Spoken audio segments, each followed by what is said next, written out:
ఉద్యోగులను ఉద్యోగ సంఘాలను ముంచే నాయకుడు కావాలా? ఉద్యోగుల ఆత్మగౌరవాన్ని బతికించి ప్రమోషన్లు ఇప్పించి కంటికి రెప్పలా కాపాడి ఉద్యోగులను పెంచే నాయకుడు కావాలా? తేల్చుకోవాల్సిన సమయం వచ్చిందని డిప్యూటీ కలెక్టర్ల సంఘం తెలంగాణ రాష్ట్ర ప్రధాన కార్యదర్శి రామకృష్ణ అన్నారు. శుక్రవారం రాత్రి యాదాద్రిలో జరిగిన తెలంగాణ రెవెన్యూ జేఏసీ ఉద్యోగుల ఆత్మీయ సమావేశానికి విచ్చేసి ప్రసంగించిన రామకృష్ణ ఉద్యోగుల్లో ఆలోచన కలిగిరా ఆకట్టుకునే ప్రసంగం చేశారు. ఉద్యమాల కేంద్రం బిందువుగా ఉన్న ఉమ్మడి నల్గొండ జిల్లా అనేక మంది ఉద్యోగ సంఘాల నాయకులను అందించిందన్నారు. ఉమ్మడి నల్గొండ జిల్లాలకు తామంతా రుణపడి ఉంటామని ఆయన తెలిపారు.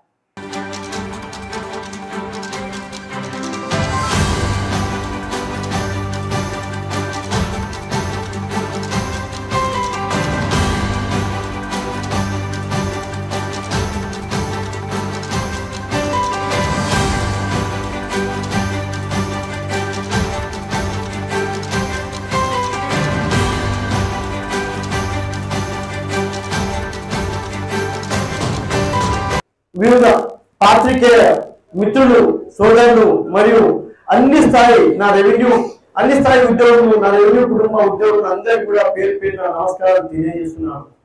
మరి ఈ నల్గొండ జిల్లా ఈ రెవెన్యూ శాఖకు గొప్ప నాయకులను ఇచ్చింది. ఎవరైనా వాళ్ళంటే ఒక లచ్చిరెడ్డి, ఒక రామకృష్ణ, ఇక్కడ మన రాష్ట్ర డిప్యూటీ కలెక్టర్ సంఘం కోటారి ఆర్డీఓ రాజేంద్ర, మన వెంకటరెడ్డి, మరి బాణాల రామరెడ్డి అన్న, ఇటు భిక్షం, ఇటు రాధా మేడం, మీరు మొదటి వరుసలో చూసినట్లయితే అందరూ కూడా అది ఎందుకంటే ఈ పోరాట గడ్డ నుంచి, ఈ ఉద్యమ గడ్డ నుంచి, ఈ హక్కులు సాధించుకునే మన సామ్యవాద గడ్డ నుంచి, ఆ ఆత్మ స్ఫూర్తి నుంచి మరి ఈ రకంగా మనం ఇక్కడికి విచ్చేసుకున్నాం. మరి చాలా జిల్లాలో నారాయణపేట జిల్లాలో కానీ, జోగులాంబ గద్వాలలో కానీ ఎక్కడ కూడా ప్రతి స్థాయి ఉద్యోగి నుంచి అసిస్టెంట్ కలెక్టర్ వరకు ఒకటే ఒక సంఘం. అది ఎవరి నాయకత్వం అంటే లచ్చిరెడ్డి నాయకత్వాన్ని ఆదరిస్తున్నారు, ఆశీస్సులు తెలియజేస్తున్నారు, మరి అభిమానం తెలియజేస్తున్నారు, సంఘటితంగా ఉన్నారు, మరి వెన్ను దండుగా నిలబడ్డారు. కానీ మనకి సూర్యాపేట జిల్లా చూసుకున్నా, యాదాద్రి భువనగిరి చూసుకున్నా, మన రెవెన్యూ కుటుంబంలోనే మనకు వ్యతిరేకంగా పనిచేసే గతంలో మన శాఖ నిర్వీర్యం అవ్వడానికి పనిచేసిన శాఖ పుట్టి మునిగిపోతుంటే చేస్తుడికి చూస్తూ ఉండిపోయిన నాయకులు ఇంకా చిన్న చిన్న కుంపడలు పెట్టుకొని మనలోని అనైక్యతను దారి తీసే పరిస్థితి మనం చూస్తున్నాం. మరి మీరు మంచి నాయకుడు కావాలా, మన పుట్టి ముంచిన నాయకుడు కావాలా, మనమే తెలుసుకోవాలా. మరి అలాంటి సందర్భంలో వాళ్ళను ఆదరించకుండా నేను లచ్చిరెడ్డి నాయకత్వం ఆదరించడం చెప్పట్లేను. మరి గత 5 సంవత్సరాలు 6 సంవత్సరాలు ఏ ఆత్మగౌరవాన్ని, ఆత్మాభిమానాన్ని, ఆత్మవంచనకు మనల్ని గురి చేసి మన కాళ్ళు చేతులు మన జ్ఞానేంద్రియాలుగా ఉన్న మన విఆర్ఓ వ్యవస్థ, గ్రామీణ వ్యవస్థని విధ్వంసం చేసి, మన రికార్డుల నిర్వహణ వ్యవస్థని విధ్వంసం చేసి, అస్తవ్యస్తం చేసి, మరి అధికారులు ఓన్లీ బొమ్మలుగా మిగిలిపోయిన అడిషనల్ కలెక్టర్లు ఒక ఆర్డీఓని నామమాత్రంగా ఉంచి, మరి ఈసారిగా ప్రభుత్వం వస్తే మొత్తం వ్యవస్థనే నిర్వీర్యం చేసి రెవెన్యూ శాఖ పేరే లేకుండా చేద్దాం అనుకున్నామండి. కుట్రను మనం మంగం చేసి, మరి ఏ పూర్వ వైభవాన్ని మనం కోల్పోయామో, ఏ బలోపేతాన్ని మనం సాధించుకోవాలని అనుకున్నామో, అది అనతి కాలంలో 13 నెలల ప్రజా ప్రభుత్వం, గౌరవ ముఖ్యమంత్రి వర్యులు, గౌరవ రాష్ట్ర రెవెన్యూ శాఖ మంత్రులు, మరి రైతు బిడ్డలు, రైతు కుటుంబం నుంచి వచ్చిన వాళ్ళు, ప్రజా క్షేత్రం నుంచి వచ్చిన నాయకులు, వారి ప్రజల వెతలు తెలుసు, భూ యజమానుల వెతలు తెలుసు, రైతుల వెతలు తెలుసు. మరి అలాంటి సందర్భంలో ఒకే ఒక బ్రహ్మాస్త్రాన్ని లచ్చిరెడ్డి అన్న ఒక స్వాప్నికుడుగా, ఒక మానసిక పుత్రిగా ఈ భూభారతి చట్టాన్ని వర్తమాన 18 రాష్ట్రాల అమలవుతున్న మన అన్ని 6వ యాక్ట్లను అధ్యయనం చేసి, సమన్వయం చేసి, క్రోడీకరించి సునీలన్న, భూమి సునీలన్నకు ఇటు నవీన్ మిట్టర్ సార్కి చేదోడు హాజరై 2 దశాబ్దాల రెవెన్యూ శాఖలో క్షేత్రస్థాయి అనుభవాన్ని మరి పురస్కరించుకొని ఆయన నేను అన్న చెప్తాడు, గరిక అన్న చెప్తాడు ఏమనంటే, ఈ రాష్ట్రంలో 4 కోట్ల జనాలకు ఈ రెవెన్యూ వ్యవస్థ, గ్రామీణ రెవెన్యూ వ్యవస్థ ద్వారా వారి గ్రామీణ రెవెన్యూ వ్యవస్థలో క్షేత్రస్థాయిలో రెవెన్యూ సేవల్ని మరి గ్రామ పాలనా అధికారుల ద్వారా అందించాలనే ఒక గొప్ప లక్ష్యంతో మరి ఈ రోజు 70 లక్షల మంది రైతులు ఉన్నారు, భూ యజమానులు ఉన్నారు. మరి ధరణిలో దాదాపు 18 లక్షల మంది ఇంకా రైతుల యొక్క భూ యజమానుల యొక్క అపరిష్కృత సమస్యలు అలానే ఉన్నాయి. మరి దాన్ని ఒక్క పేరుతో ఒక్క కోరుతో తీసేయాలనే ఉద్దేశంతో ఈ రోజు భూభారతి చట్టాన్ని మరి భూభారతి చట్టం ద్వారా రెవెన్యూ శాఖ బలోపేతాన్ని గ్రామీణ రెవెన్యూ వ్యవస్థలో మరి గ్రామీణ రెవెన్యూ వ్యవస్థ ద్వారా రెవెన్యూ సేవల్ని గ్రామీణ ప్రాంతంలో ప్రజలకి ప్రత్యక్షంగా చేరువ చేయాలనే ఒక గొప్ప సదుద్దేశంతో ఈ రోజు భూభారతి చట్టం ద్వారా ఏమేమి తీసుకొచ్చాడయ్యా నచ్చేటన్నా ఏమేమి వచ్చేలా చేశారు. తనకున్న వ్యక్తిగత సంబంధంతో తనకున్న వ్యూహాత్మక క్రియాశీలక విధానంతో మరి శక్తి యుక్తులతో ఈ రోజు 5,500 మంది విఆర్ఓలు పోతే ప్రతి గ్రామానికి ఒక్కొక్కరుగా ఉండాలని 11,000 మంది గ్రామ పాలనా అధికారులను తీసుకొచ్చిన ఘనత అది నచ్చినట్టు చెప్పింది. అలానే ఆర్వార్ చట్టం అంటే క్షేత్రస్థాయిలో గ్రామీణ స్థాయిలో విఆర్ఓలు తీర్చేది ఆయన తీర్చేది కాకుండా అది హైదరాబాద్ కేంద్రీకృతంగా ప్రపంచంలో కనివిని ఎరగని సంస్కరణలు అంటే వికేంద్రీకరణ ఉండాలా, సులభత ఉండాలా, సక్రమమైన సేవలు అందించే విధానం ఉండాలా, అవినీతి లేని పాలసీ విధానం ఉండాలి, అది అలసత్వం లేని విధానం ఉండాలి. కానీ అందుబాటులో లేని అప్రాచబుల్లో లేని అందులో గ్రామీణ ప్రాంతంలో కానీ మండలంలో కానీ ఆదివారంలో కానీ జిల్లా కేంద్రంలో కాకుండా హైదరాబాద్ ఉన్న కార్యాలయ కేంద్రంలో వికేంద్రీకరణ బదులు కేంద్రీకృత విధానాన్ని తీసుకొచ్చి భూ సంస్కరణ పేరుతో భూ యజమానుల ప్రాంత మరి గ్రామీణ ప్రాంతంలో రెవెన్యూ సేవలు అందకుండా చేసిన ఘనత మరి ధరణి చట్టం ఉంది. మరి అలాంటి చట్టాన్ని తిరగదోడి వాళ్ళు మీరు గుర్తుంచుకోండి, ధర్మ గంట పేరుతో 2017-18 స్టార్ట్ చేసి 2021 సంవత్సరంలో మన విఆర్ఓ వ్యవస్థలు మన మీద బురజల్లి ఆత్మవంచనకు గురి చేసి ఆత్మాభిమానం దెబ్బతీసేలా చేసి మరి ఆ రకంగా మన నిర్వీర్యం చేయడం జరిగింది. అలానే ఆ తర్వాత జేసీని తీసేసి అడిషనల్ డిస్ట్రిక్ట్ మెజిస్ట్రేట్ లేకుండా అధికారాలు లేకుండా చేసారు, ఆర్డీఓ అధికారాలు లేకుండా చేసారు, రెవెన్యూ కోర్టులు లేకుండా చేసారు, రెవెన్యూ ట్రిబ్యునల్స్ లేకుండా చేసారు. మరి ఇవన్నీ కూడా ఒక్క భూభారతి చట్టంతో మరి గౌరవ రెవెన్యూ శాఖ మంత్రుల్ని గౌరవ ముఖ్యమంత్రి వర్యుల్ని మరి లచ్చన్న మన పెద్దన్నయ్య ఒప్పించి మెప్పించి ఈరోజు రెవెన్యూ శాఖ బలోపేతానికి ఆయన పూర్తి శక్తి యుక్తులను కేంద్రీకరించి మనకి గిఫ్ట్ గా అందించడం జరిగింది.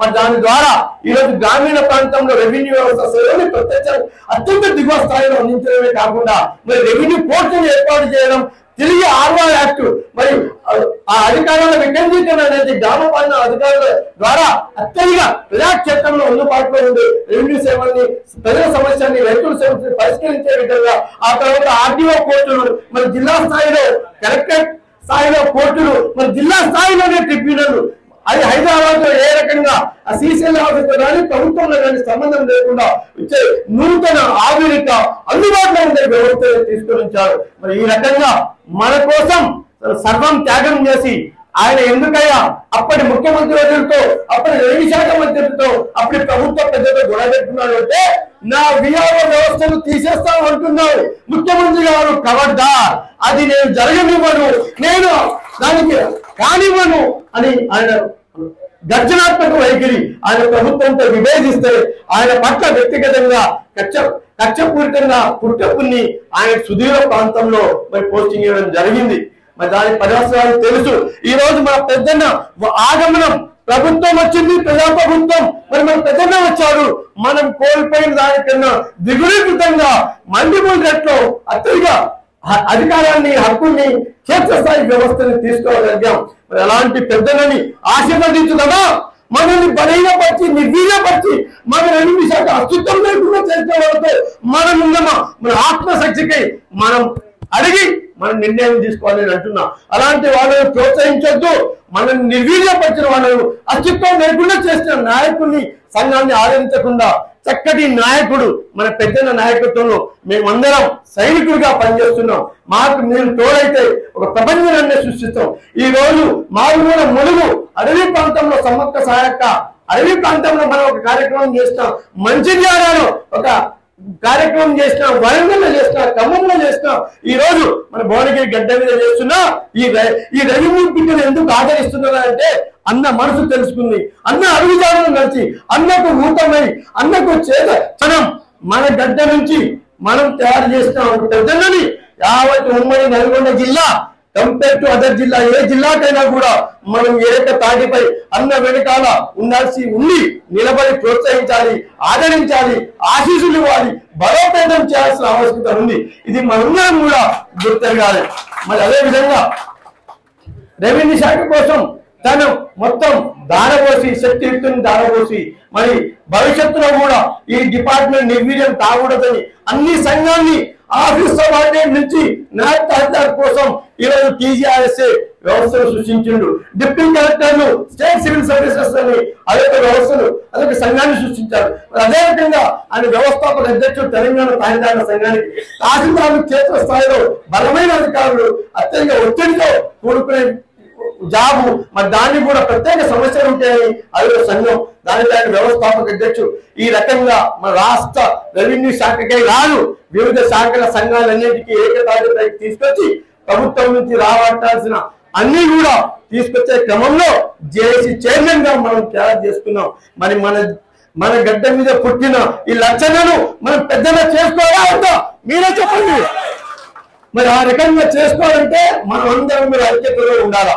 మరి ఆ ఐక్యతని మేము ఎప్పటి నుంచి కొనసాగిస్తామని సంఘటిత పరుచుకొని మరింత ఆర్గనైజ్ వేలో ముందుకు వెళ్ళాలా. అప్పుడే మనం తెచ్చుకున్న అవి భవిష్యత్ తరాలకు అందుబాటులో ఉంటాయి.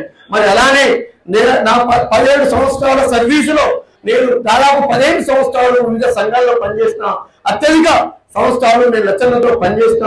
మరి అవన్నీ చూస్తే అంతటి పరిపక్వత, వ్యూహచతురత, మరి విధానాన్ని మరి అవసరాన్ని బ్యాలెన్స్ చేసుకొని ఒక చక్కటి వ్యూహంతో ముందుకు నడిపే క్రియాశీలక లక్షణ తర్వాత అంతటి నాయకుడు ఎవరైనా ఉన్నారని అంటే మన బాణాల రామరెడ్డి అన్న. మరి అలాంటి పెద్దమని ఒక పెద్ద వ్యవస్థకు పెద్ద నాయకుడిగా చేయాలా. రెవెన్యూ శాఖ అంటేనే బాణాల రామరెడ్డి అన్న గుర్తుకు రావాలా. ఆయన సైన్యం చాలా పెద్దది ఉన్నారా. అలాంటి సైన్యానికి గొప్ప సైన్యాధ్యక్షుడిని చేయాలి అని ఈ రోజు మరి టీజీఆర్ఎస్ఏకి ఆయన బాణాల రామరెడ్డి అన్న మరి ఆయన కూడా మరో నల్గొండ గడ్డ బిడ్డ. మరి ఆయన కూడా మనం ఆదరించాలా, ఆయన కూడా ఆశీస్సులు తెలియజేయాలా, ఆయన కూడా వెన్నుదన్నుగా మనం మద్దతుగా నిలబడాలా. మరి బాణాల రామరెడ్డి అన్న ఆయన క్షేత్రస్థాయి సమస్యలు తెలుసు, ఒక విఆర్ఓ సమస్యలు తెలుసు, విఆర్ఏ సమస్యలు తెలుసు. మరి అలానే పెద్ద ఆఫీసులో పనిచేసే అధికారులు మరి మన స్టాఫ్ క్లర్క్ల సమస్యలు తెలుసు. అన్ని అవగాహన, పరిపూర్ణత, ఒక పరిపక్వత ఉన్న నాయకుడు బాణాల రామరెడ్డి అన్న అంటే నాకు అత్యంత గౌరవం. ఆయన విఆర్ఓ ఉన్నప్పటి నుంచి పరిచయం, విఆర్ఓ నాయకుడిగా ఉన్నప్పటి నుంచి పరిచయం. అప్పటి నుంచి ఎప్పుడు కూడా ఆ విషయాలు మేము నెమరు వేసుకుంటూ తిరిగి మెమరైజ్ చేసుకుంటూ ఉంటాం. మరి అలాంటి నాయకుడు ఇక్కడ చూడండి, అందరి వయసు రేపు మాకు రిటైర్ అయ్యేటోళ్ళు రాదు, 5 సంవత్సరాలు రిటైర్ అయ్యే ఈ స్టేజ్ నుంచి ఒక్కరు కూడా లేవు. మరి ఇలాంటి నాయకత్వాన్ని, అనుభవము, మేధోతరం కలిగిన నాయకత్వాన్ని మీరు ఆదరించాలి.